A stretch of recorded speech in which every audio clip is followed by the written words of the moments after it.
Welcome to What the Health? Where anything health is fair game as we tackle the trends and bust the myths about health and wellness. Here are your hosts, Dr. Dan and Angela Turo. And welcome to another episode of What the Health, sponsored by Turo Family Chiropractic. I am Dr. Dan, here with my co-host, Angela Turo with Turo Family Chiropractic. Before we get started on this episode, just got to do our disclaimer here that everything we talk about in our podcast is for informational purposes only. We are not offering any individualized medical advice. Always talk to your trusted healthcare provider for making personalized health decisions. Excellent. So now that we got the mumbo jumbo out of the way, we are going to be talking about sleep posture. Oh, sleep. That's not something anyone struggles with, right? No, not at all. Everybody sleeps like a baby. As we're chugging our coffee in the morning. Yes. So sleep posture, pillows, beds, oh my. This is honestly one of the most frequently asked questions I have in the office and as a chiropractor, which just blows my mind how many things people try to blame on their sleep position. A kink in their neck, a sore low back, headache. And it certainly is a connection. So we're not denying that.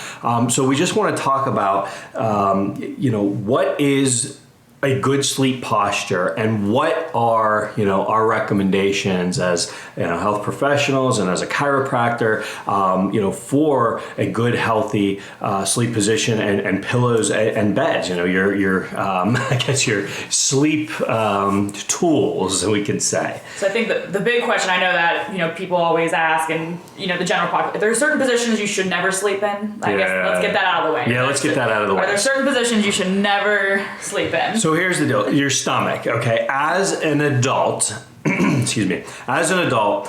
sleeping on your stomach is the worst position for hips, low back, and especially your neck. Because think about it, when you are laying face down, okay, unless you are on a bed that has a massage hole, table. it has a massage face that you can keep your head straight down, but it's still not the best position for your spine to be in. But anyway, you have to wrench your neck to one side or another. And if you happen to stay sleeping in that position, like most of us will go in phases of positions. Yeah, you're holding your neck. That hurts to think about. It hurts just thinking about, right? But yeah, you're on your on your stomach. You got to wrench your neck to the side, and most people will sleep for 2 or 3 hours at a time before they switch that position. Their body kind of stirs them awake because their body does go through different sleep cycles. That's not what we're talking about in this episode. That could be another podcast. But when we're talking about our posture, if you have to wrench your neck to the side, that not only could leave you with a nasty kink or pain or muscle spasm in the neck that could cause a headache, it could cause shoulder pain, tingling and numbness down the arms. I can't tell you the number of people that have tingling and numbness in their hands when they're sleeping. All of that can be stemming from that neck being turned to the side for too long a period of time.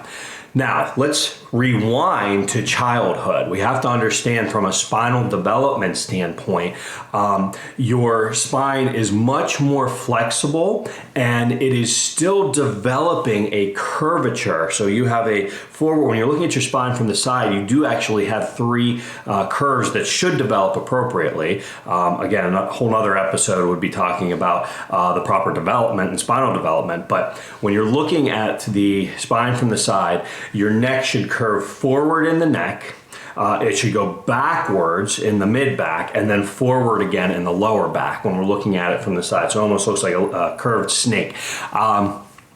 When you are a child, okay, the joints and the discs are still developing, and so there's more cartilage in there than bone, and that is, again, part of the development that you go through from a young child up till about spinal maturity. Happens at about 20 to 24 years of age. That's when you've developed kind of like the tension of the ligaments, the musculature, the joint positions. It's all the ossification or the bone growth centers have closed up and you are at the adult phase of the spinal development. So before that maturity happens, and as that curvature is developing, your neck may not have a full curvature developed yet. So when your neck is flatter, it does tend to be a little bit more flexible left to right, just based on the position of the joints and more cartilage, less tightness on the ligaments. So it is a lot easier for a child to sleep on their belly. Think of a little baby and, young toddlers. No problem. They can sleep on their belly. I've seen your kids pass out in the craziest positions. Yeah, exactly. Pop up, be perfectly fine. Exactly. So it's like they have a lot more flexibility as their bodies and especially their spines are developing. So for them to lay on their bellies and have their head kinked, 90 degrees to the right or the left, not a problem for them for a couple hours. But definitely understand. Most people are not, unless there was, alcohol or some medication involved, most people are not going to pass out in a single position for 8+ hours throughout the night. So let's discuss what is a good posture to go to sleep in. If we know we can't sleep on our bellies, what is a good posture to go to sleep in, as we're falling asleep? And then again, we sometimes know we wake up in odd positions, and sometimes we're stirred awake because we have a tingling or numbness. A limb has gone to sleep. I'm notorious for falling asleep on my arm, and then and then it starts to go to sleep. Yeah. And I do tell people that, again, we talk about listening to the body signals. If your body stirs you awake and your arm has gone to sleep, that's a good thing. Yeah. Okay, the body has woken you up because it's like, hey, if I don't get some circulation to that limb, we might have a problem. Houston, we have a problem. So, if your body stirs you awake at night and you just, you feel that tingling or numbness in one arm or both arms or both hands, it probably means that your body needed to adjust its position. So readjust the position, which we're going to talk about here, and then, hopefully you can get back into a good sleep state and get back to your full night's rest. So the two positions that I recommend the most are on your back or on your side. Now again, people always ask, and we'll get the pillows in a minute, okay? But think about this. If you're laying on your side, meaning, your shoulder blade, is laying down, and then your side is down, the side of your leg, whatever side you're laying on is down, and you're on your side. If your head needs to be neutral and stay in the center of your body, then there's about a 6 to 8 inch gap between your head and between the bed that your shoulder is laying on. So that gap needs to be filled by a pillow to be able to keep your head and neck in a neutral position. So it's not kinked. If the pillow is too small, your head will start to tilt towards the bed. If your pillow is too big, it'll be kinked up away from the bed. And that's a position that you don't want to get your neck into. We want to try and get the spine into a nice relaxed position as much as possible, because the more relaxed position we can get our bodies in, the better, more sound sleep we will have. And we know that is important because the healing of the day, the healing of your body, if you train a lot, you work out a lot, the healing of your musculature and all your soft tissue happens. If you maybe didn't eat very well throughout the day, inflammation. The inflammation is cycled out of there. Your digestion actually slows down a lot overnight. People don't realize that, which is why you're not supposed to eat within 3 hours of going to bed, because a lot of that stuff slows down so you can have stuff sit in your digestive tract. But anyway, let me get back here. So your pillow size, if you're on your side, needs to fill that gap between your shoulder and your head. And that's why one of my biggest recommendations, and my wife makes fun of me all the time, but has to be the number of pillows that you sleep with. I probably have 4 or 5 up to 6 pillows around me 6 pillows. throughout the night. Some are body pillows, some are they're different sizes, and that is because I do shift positions as I am, as I cycle through my sleep throughout the night. I usually start on my side. And so what I like to do is I start on my side, have a pillow a little bit behind me so that I'm not 100% on my side. I'm kind of like a little bit rolled back into the pillow. So now I've got the pillow behind me between my shoulder blades and mid-back. And I've got that point of contact there. I'm laying more on my shoulder blade, not straight up on my shoulder. We'll have to post some like pictures or something with this. Yeah. We're sitting here acting this out. Yeah, we're recording it like you guys can see us. But you're going to be back a little bit more on your shoulder blade, and then 2 points of contact with pillows on the front side of you. Once you have the pillow positioned for your neck to keep your neck neutral in line with the rest of your spine and your head neutral over your spine, you also want 2 points of contact for your arms and your legs. So I like to hug a pillow, okay, because what that does is that helps to keep your arms and shoulders more neutral so that you're not ending up with the arm up above the head, tucked under the head. That's where, again, a lot of the falling asleep of a limb can happen, when you lift the arm up and you're laying on the arm because your collarbone then actually pinches off it and impinges the nerves and the vessels, the blood vessels that are going through there, and can really shut off nerve supply and circulation, and that's where you can start to get that tingling, numbness, and even pain in that limb if you're sleeping up on the arm. But by hugging a pillow, it kind of gives you that more neutral posture for the arms, so that you're holding your shoulders in a more neutral position. Okay, so your shoulders are in the upper body. Now let's get to the legs and the hips and the lower body. Again, if you're laying on your side, if you're thinking about it, your lower leg is supported by the entire bed. Your leg that's contacting the bed, that's supported, that's in a neutral position. But if you don't have any pillow between your knees, then what will happen is the leg that's off of the bed or up towards the ceiling will start to roll. Gravity always works against us. Especially when you're sleeping. It'll start to roll so that the knee will start to push down towards the bed. Okay, so that puts the hip that is off of the bed, okay, the top hip, it'll roll it in a position. And again, if you fall asleep with that like that for several hours, it's very easy. You could wake up with a kink in the hip, the knee, the lower back, and you can wake up with the stiffness, soreness. So I like to have a small pillow between my knees to keep my hips in a neutral position. And if you think about what that position is, if I were standing up, okay, and I had my feet, not about a shoulder width, but really a hip width apart, about several inches between the feet, that's the most neutral position for the hips in terms of our skeletal structure in relationship from the pelvis all the way up the spine. So that's the position that I'm trying to get to from a standing position and take that and mimic that in a laying down position where I'm keeping those hips neutral. So I've got the pillow underneath my head, I've got the pillow behind me, I've got the pillow that I'm hugging, and then I've got the pillow between my knees. And certainly, if you're in a relationship and you've got a significant other that you're cuddling with, that position, that position, that cuddle position can certainly replace that point of contact. But again, how often do all of us stay in that position all night? Very rarely. By the end of the night, we're like, all right, get out of here. I've got to have my own my own space. Well, that's why I like the body pillow too, because it kind of, you can use that as the knee one and the one you hug. Exactly. All in one.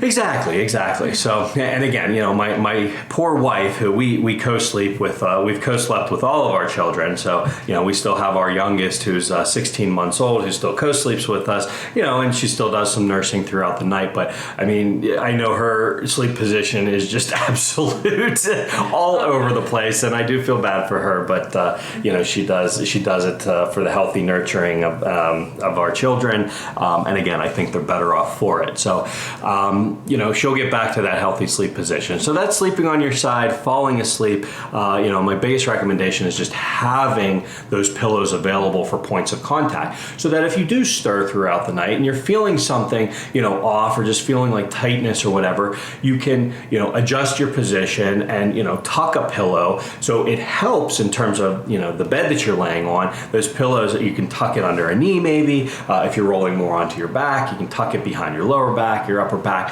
wherever you need to, you can take that pillow and just kind of tuck it.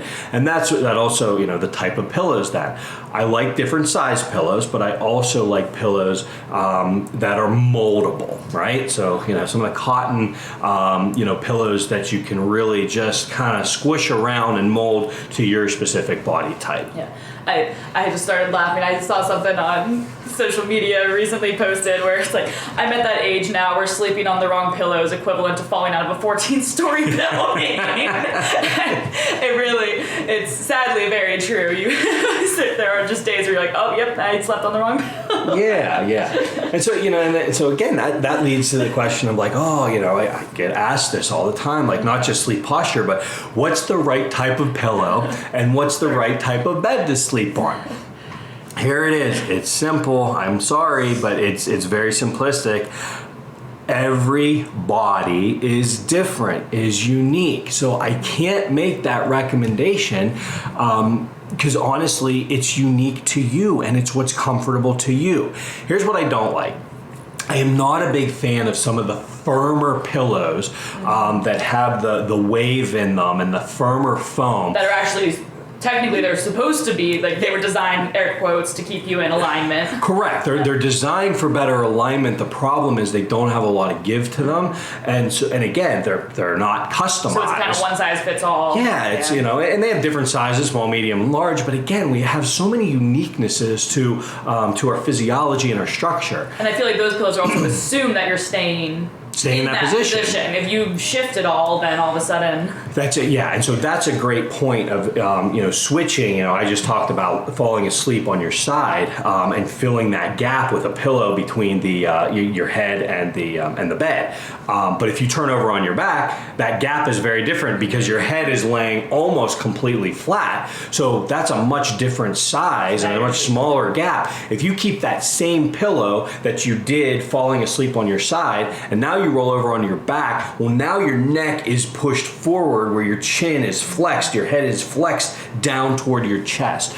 That is one of the worst positions. In addition to laying on your belly, like I mentioned at the beginning, you're laying on your back and your head pushed forward. That is the worst position for your spine because that is a stress position. We literally talk about it. That same forward posture that we... Yeah, they're literally called stress x-rays. When you take stress films, okay, you're literally looking at a neutral film. You take a picture of the neck from the side, and then a stress film is when you have someone put their chin down to their chest and then look up to the sky and take two different pictures. They're literally called stress films because they're stress position. They're supposed to be the end range of motion.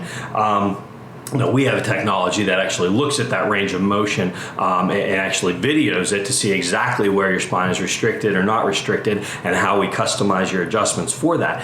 But in any event, with that big pillow, if you have that larger pillow to fall asleep on your side, and then you turn over on your back, well, now your neck is pushed forward. And again, if you're sleeping several hours like that, you can see very easily that can crunch down on the nerves that are exiting the neck, that can crunch down on the shoulder or on the collarbones, compressing the vessels and the nerves that are going under the collarbone, between the ribs, down to the arms, and can very easily leave you with a tingling and numbness, a lack of circulation flow, nerve flow through that area. So and especially quite a few people that come to see us, they have these spines that are already very flat and they don't have a good healthy curve associated with them. So they're already starting to break down. Their spaces in their spine are starting to decrease, which are literally the shock absorbers when you're up moving around. So those are starting to break down. So now if you fall asleep and your head is in that forward position,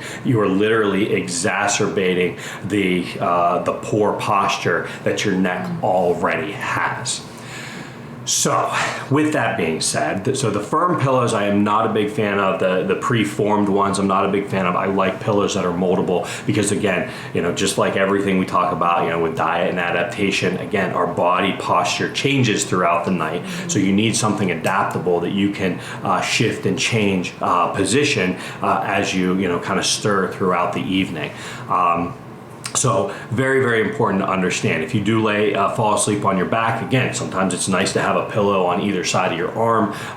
Maybe one arm is tucked a little bit, but trying to keep your arms more neutral, having a pillow on either side of you can help to do that neutral posture of the arms. And then maybe, again, if you're falling asleep directly on your back, if you're on a flat bed surface, having a little pillow that you can tuck under your knees. I was just going to ask if you would, sort of like when you get a massage, they put the thing on they put the legs. pillow, because what that does is that helps to neutralize the hips and the low back. Yeah, because if you're flat, it actually hyperextends the lower back, and that hyperextension again can jam a lot of the joints, and then it compresses a lot of the musculature. And if you're like that too long, several hours before you stir, then that can lead to some real kinking, cramping, and just difficult physiology on the low back. So I know people's lives have been changed just by virtue of just tucking that small pillow under the knees, whenever you're laying on your back for that back posture sleeping. So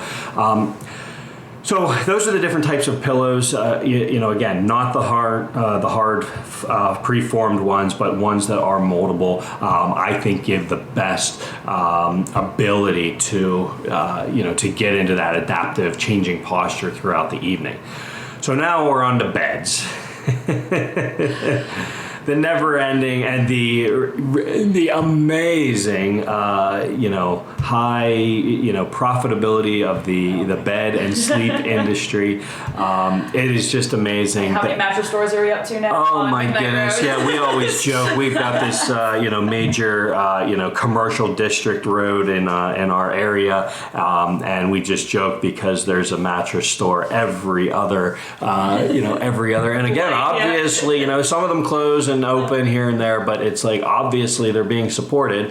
And if buying a mattress, you see them as inexpensive as a couple $100s. You can see them, those advertisements pop up on social media, up to tens of thousands of dollars for a bed. And again, the Sleep Number beds that are adjustable in terms of their firmness, and now they have cool and hot that you can do. And again, they're designed to be individualized because again, everybody is different. So a couple that shares a bed space may have very, very different sleeping needs, from each other. So, having that ability to bend it. I do like the different beds that, have the ability to, frames that move and can actually change, because it puts you more into that zero gravity position where, your body, your spine and your hips and your knees are very much formed to a very neutral position. They have these things called anti-gravity chairs. A lot of gamers use them actually, where because you're reclined in this very anti-gravity position. You see astronauts get into that position when they're taking off and they're ready to take off into space. But they're these anti-gravity chairs where it's not just you're sitting on a hard surface, but it's designed to really put your body and your joints at the most natural, neutral position. And that's where these beds that change position are designed to have that capability as much as possible, where it gets that it rolls with the contour of your spine. So for those of us who aren't ready to spend the tens of thousands of dollars on some of those beds, again, if you have the opportunity to do that, again, it is probably a great opportunity to get a more neutral bed that you're comfortable, and you can get as comfortable as possible. And you can adjust as if something. If something's bothering you one night, you can adjust it as you go. Yeah, correct. Well, and again, I think it's important also to understand that if you do wake up in the middle of the night, and you might not sleep in that same position, so you wake up in the middle of the night, and it's like, okay, well, I need to, I need to go back down more to a flat position.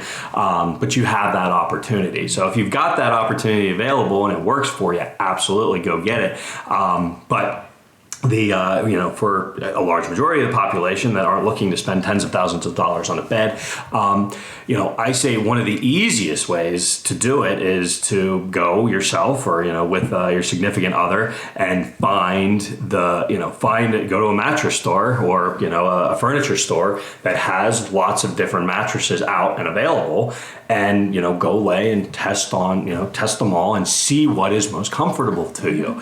Again, I know people ask me all the time, what's the best bed? I don't know. Yeah. It's unique The to one you're you. gonna be able to sleep on. Yeah, the one that, you feel the most comfortable when you are, in fact, going to sleep, and you feel that you get the most hours of rest. That's probably the most comfortable bed for you. A lot of these mattress stores, they'll give you a 90-day trial period.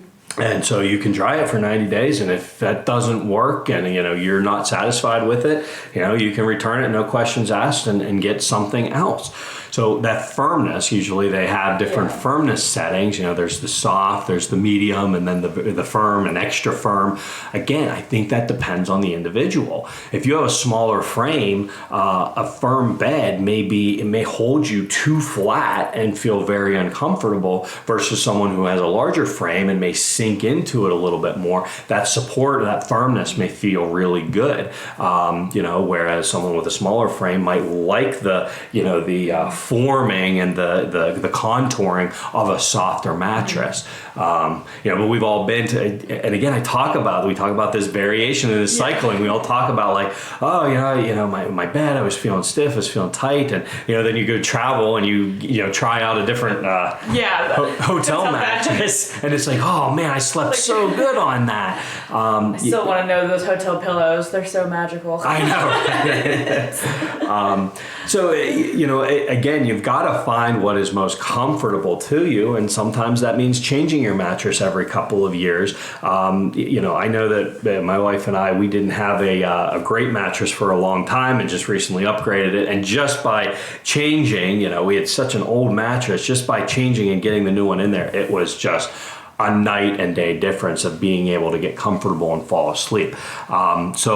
Again, at the end of the day, the type of bed and mattress is very unique. And, in addition to just going around and trying different ones, there's now technologies out there that you can literally go to some furniture stores, some mattress stores that you can lay on, and they can actually give you... They kind of look at pressure points. They're looking at pressure points, similar to how we would look at a infrared thermal scan and see deviations. They're looking at different pressure points, and they can make recommendations based off of those pressure points, and at least narrow down your search so you're not laying on every single bed.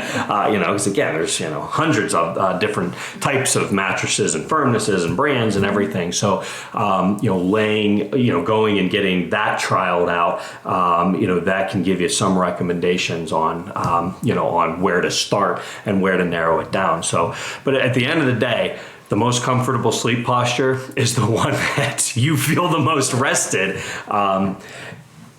But we also have to bring up, and this will be, this could be a whole other podcast on sleep, because again, we wanted to really focus on sleep posture.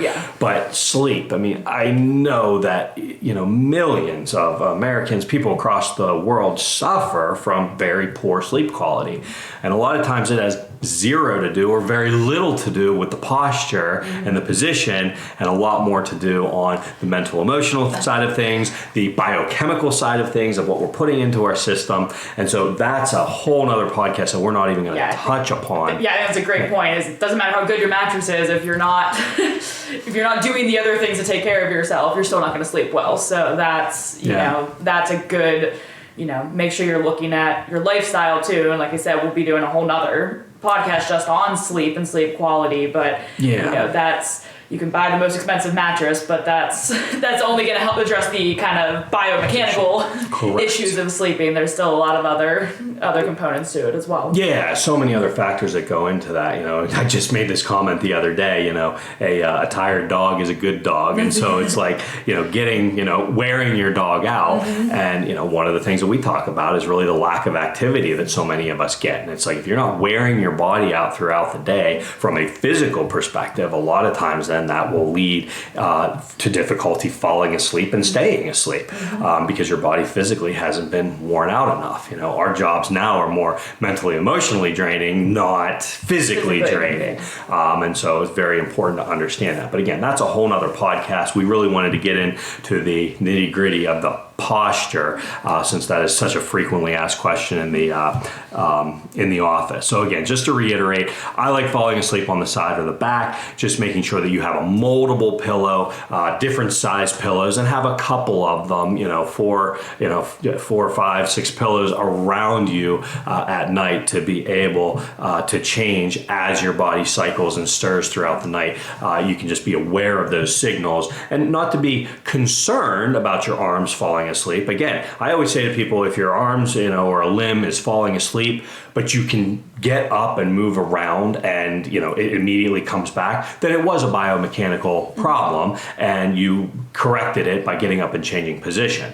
Now, if your arms are falling asleep, while you're sleeping, and then you're also noticing that throughout the day, then we might have some other, biomechanical stresses in the spine that need to be addressed. But again, from a sleep posture position, your body's signaling you that something's falling asleep is not necessarily a bad thing. You just need to recognize that, change your position, and then find a bed that is comfortable, that you feel is the most restful sleep. So with that being said, I hope this was helpful. If you have any additional questions, you can always reach out to us at Turo, Turo, familychiropractic.com for more information. You can check out our website there. And again, check out our other podcasts where we have so much information on how to help you get healthy and stay healthy for a lifetime. I am Dr. Dan here with Angela. Thank you guys so much for listening, and we'll see you next time. See you next time. You've been listening to What the Health with Dr. Dan and Angela Turo, brought to you by Turo Family Chiropractic. To learn more about the resources mentioned on today's show or listen to past episodes, visit www.whatthehealth.world.